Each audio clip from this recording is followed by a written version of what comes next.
যখনই তোমাদের সাথে কথা বলি আমার পাখিগুলোর যেন কি হয়, শুধু ডাকতেই থাকে ডাকতেই থাকে ডাকতেই থাকে। আমি বুঝি না কেন এই সময় ওদের ডাকতে হবে। তো যাই হোক, আজকেও আরেকটি নতুন ব্লগ নিয়ে তোমাদের সাথে হাজির হয়ে গিয়েছি। আশা করি ব্লগটি দেখতে তোমাদের প্রতিদিনের মতো আজকেও অনেক ভালো লাগবে।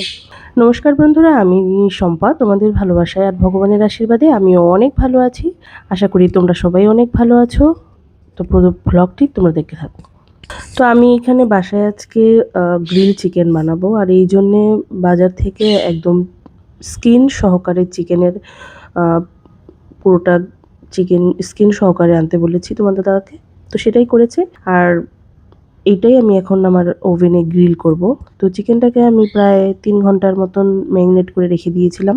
এবার ওই চিকেনটা উঠিয়ে এবার গ্রিলে বসিয়ে দিয়েছি। আরও অনেকভাবে গ্রিল করা যায়, আমি মনে করি যতটা সহজভাবে আমি করতে চাইবো ততটা সহজভাবেই করব। কারণ আমার জানতে হবে আমি কাজটা কিভাবে করছি, আর এটা কিন্তু প্রপার কুক হতে হবে। যেহেতু এটা দেখিয়ে কোনো লাভ নেই, কারণ খাবারটা তো দিন শেষে আমাকেই খেতে হবে, তাই না? তো যাই হোক, আমি এখানে গ্রিল করতে বসিয়ে দিয়েছি। প্রায় 20 মিনিট পরে আমি এটা যখন দেখলাম যে গ্রিল থেকে অনেক কিছু চর্বি বা যাই বলি সেটা নিচে পড়ছে, তখন আমি বুঝতে পারলাম এটা আস্তে আস্তে এখন মানে সিস্টেমে যাচ্ছে। তো সেইখানে আমি দিয়ে দিলাম ওইখানে 2টো টমেটো এবং কিছু কাঁচামরিচ, যেটা দিয়ে আমি একটা গ্রেভি সস বানাবো। আর সেটা খেতে খুবই টেস্ট। আর ওইটা অবশ্যই কিন্তু একটা কয়লার মধ্যে পুড়লে যেই ফ্লেভারটা দেয় সেই ফ্লেভারটাই দিয়েছে। তো গ্রিলটা করতে করতে এক সময় মুরগিটা কিন্তু একদম মানে প্রপারভাবে কুক হয়ে গিয়েছে। আমি কিছুটা টমেটো উপর দিয়েও দিয়ে দিয়েছিলাম, মানে সসের ব্যাপারটা। তো এইখানে আমি আলাদা করে মায়োনিজ বানিয়ে নিচ্ছি, যেটা আমি বাসায় সবসময় মায়োনিজটা বানিয়ে নিই। আর তার জন্য যে প্রসেস বা সিস্টেম সবটাই আমি আমার একটা ব্লগে শেয়ার করেছি, তোমরা চাইলে দেখে নিতে পারো। আর এখানে আমি মায়োনিজ সসটা বানাচ্ছি কারণ বার্গার বানাবো তাই জন্যে, এবং কিছুটা গ্রিলের সস যে বানাবো সেটার মধ্যে দিয়ে খেতে অনেক মজা হয়, তাই আমি এটা বানাচ্ছিলাম। তো তোমরা যারা বাসায় এই ধরনের খাবারগুলো বানাও পরিবারের জন্যে বা নিজের জন্যে, তো তারা আমাকে কমেন্ট করতে পারো আসলে এই ধরনের কাজগুলো করতে কেমন লাগে। যদিও আমার বাড়িতে অনেক কাজ, সকাল থেকে রাত পর্যন্ত অনেক বেশি কাজ।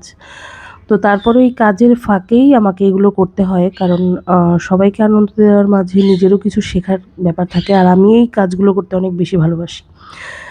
আমি একটা সময় বুঝতে পারতাম না আসলে এই কাজগুলোতে একটা বাড়তি একটা খাটুনি যোগ হয় ঠিকই, কিন্তু নিজেও কিন্তু অনেক এক্সপিরিয়েন্স গ্যাদার করছি।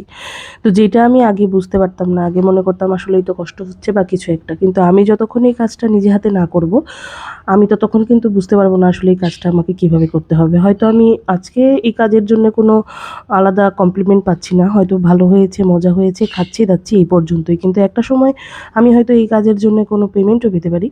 তো উৎসাহটা আমি এইভাবে চিন্তা করি। তো এই বার্গারগুলো আমি মাঝে মাঝেই বাসায় সবাইকে বানিয়ে বনরুটিটা বাইরে থেকে যে কেনা সেটাই, কিন্তু আমার ইচ্ছে আছে সামনে একটা বনরুটির ভিডিও তোমাদের সাথে শেয়ার করব।